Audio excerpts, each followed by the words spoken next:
आज हम क्लास 11 का डॉपलर प्रभाव देखेंगे कि डॉपलर प्रभाव होता क्या है।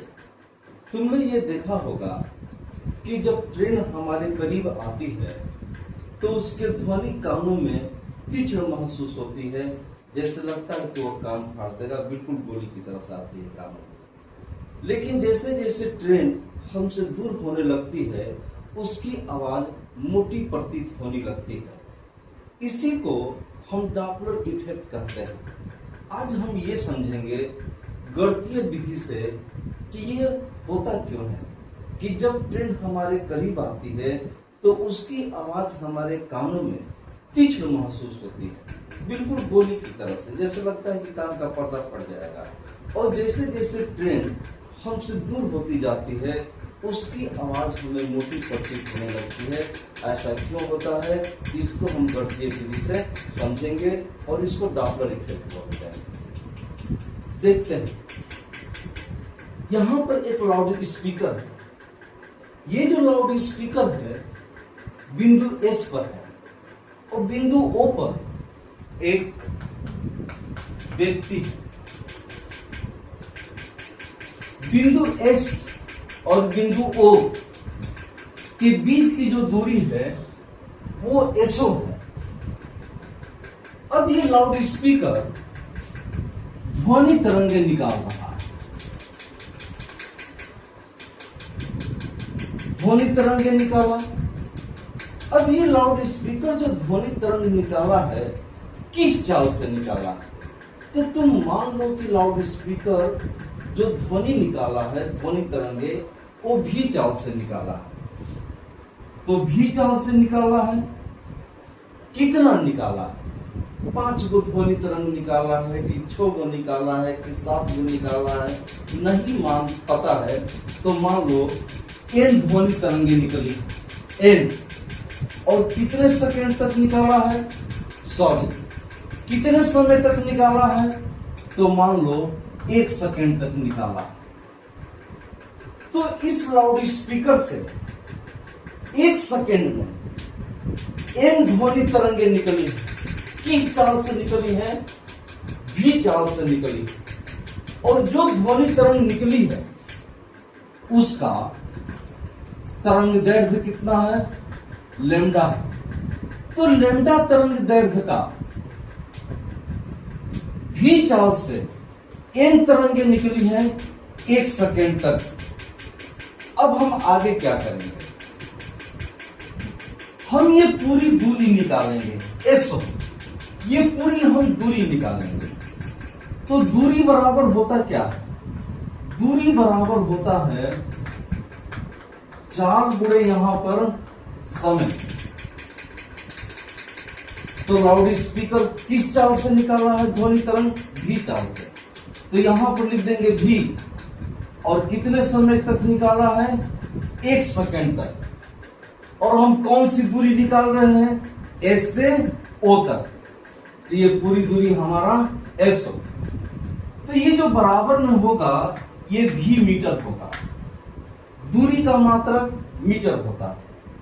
तो पूरा यहां से लेकर यहां तक कुल कितनी दूरी है? भी मीटर। इतना समझ में आया? अब देखो, अब कहानी शुरू हो रही है। अब ये लाउड स्पीकर आगे बढ़ रहा है व्यक्ति की तरफ। किस चाल से आगे बढ़ रहा है? तो मान लो कि लाउड स्पीकर VS चाल से आगे बढ़ रहा है। और कितनी देर तक आगे बढ़ा? 1 सेकंड तक आगे बढ़ा।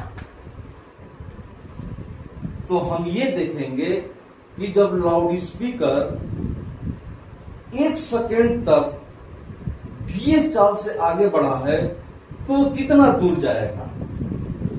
तो मान लो कि ये लाउड स्पीकर यहां पर आ गया, P पर आ गया। P पर आ गया, पहले कहां पर था? S पर था। तो पहले S पर था। अब हम ये पूरी दूरी निकालेंगे। लाउड स्पीकर यहां से यहां तक कितनी चाल से आया? VS चाल से आया। कितने समय तक चला? 1 सेकंड तक चला तो दूरी बराबर होता है चाल गुणे समय। लाउड स्पीकर की चाल कितनी है Vs और कितने समय तक चला है 1 सेकंड तक, तो ये पूरी दूरी कितनी होगी Vs मीटर, दूरी का मात्रक मीटर होता है। तो यहां से लेकर यहां तक ये जो पूरी दूरी हो गया ये Vs मीटर हो गया। अब देखो लाउड स्पीकर यहां से यहां तक 1 सेकंड में आया है और लाउड स्पीकर 1 सेकंड में कितना तरंग निकाल रहा है n तरंग। तो जो 1 सेकंड में जो तरंग निकला होगा अब वो इतनी दूरी में फैलेगा, इतनी दूरी में फैलेगा। एक बार मैं ये फिर से समझाऊंगा कि लाउड स्पीकर को यहां से यहां तक आने में 1 सेकंड लगा है और लाउड स्पीकर 1 सेकंड में n तरंगे निकाल रहा है। तो जो n तरंगे निकाला होगा लाउड स्पीकर 1 सेकंड में यहां से यहां तक फैला होगा, तो यहां से यहां तक फैला होगा। अब हम क्या करेंगे, ये दूरी हम निकालेंगे। ये दूरी देखो यहां से लेकर यहां तक कितना है V मीटर है और यहां से लेकर यहां तक कितना है Vs मीटर है। तो ये पूरा V मीटर है और ये Vs मीटर है। तो पूरा V में से अगर हम इस दूरी को निकाल दें तो ये दूरी होगा हमारा V माइनस Vs मीटर। यानी 1 सेकंड में जो n तरंगे निकली है वो V माइनस Vs दूरी में क्या हुई है, सिमट गई है। और सिमटने की वजह से इसका तरंग दैर्ध्य देखो, इसका तरंग दैर्ध्य घट गया, इसके तरंग दैर्ध्य में परिवर्तन हो गया। पहले इतना था, इतना मीटर तरंग दैर्ध्य था, अब तरंग दैर्ध्य इतना हो गया। तरंग दैर्ध्य बदल गया और तरंग दैर्ध्य बदलने के कारण ही आवाज कानों में तीक्ष्ण महसूस होती है जब ट्रेन हमारे करीब आती है या लाउड स्पीकर हमारे करीब आती है। तो तरंग दैर्ध्य में परिवर्तन होता है और तरंगे सिमट जाती हैं और तरंग दैर्ध्य में परिवर्तन होता है और तरंग दैर्ध्य में परिवर्तन होने के कारण ही हमें आवृत्ति बदली हुई प्रतीत होती है और वो तीक्ष्ण महसूस होती है। ठीक, अब देखो हम ये लैम्डा डैश ज्ञात करेंगे। लैम्डा डैश, लैम्डा डैश इसको बोलते हैं तरंग दैर्ध्य। देखो चाहे बदली हुई तरंग दैर्ध्य हो, चाहे कोई भी तरंग दैर्ध्य हो, तरंग दैर्ध्य का यही सूत्र होता है। यहां पर लिखते हैं तरंग की चाल और यहां पर लिखते हैं नीचे तरंग की आवृत्ति। तो तरंग दैर्ध्य कितना है, लैम्डा डैश। तो यहां पर लिख देंगे लैम्डा डैश। तरंग की चाल किसको कहते हैं यार, देखो किसको कहते हैं। तरंग 1 सेकंड में जितनी दूर जाता है वही तरंग की चाल कहलाता है। तो इस लाउड स्पीकर से 1 सेकंड में जो तरंग निकला है वो कितनी दूर तक गया है, इतनी दूर में फैला है या इतनी दूर में कहे तो सिमट गया है। तो तरंग 1 सेकंड में जितनी दूरी में सिमटती है या जितनी दूरी में जाती है, जितना दूर तक जाती है वही तरंग की चाल कहलाती है। तो यहां पर ये लिखेंगे V माइनस यहां पर Vs और तरंग की आवृत्ति। कितना तरंग निकाला है, 1 सेकंड में कितना तरंग निकाला है, शुरू में माना है ना n तरंग, तो यहां पर लिख देंगे n। ओके, अब देखो फिर लिखता हूं। तुम जानते हो कि V बराबर n गुणे लैम्डा होता है। ये तरंग की चाल है, ये तरंग की आवृत्ति है और ये तरंग का तरंग दैर्ध्य है। अब ये तरंग दैर्ध्य क्या हुआ है, बदलकर लैम्डा डैश हुआ है।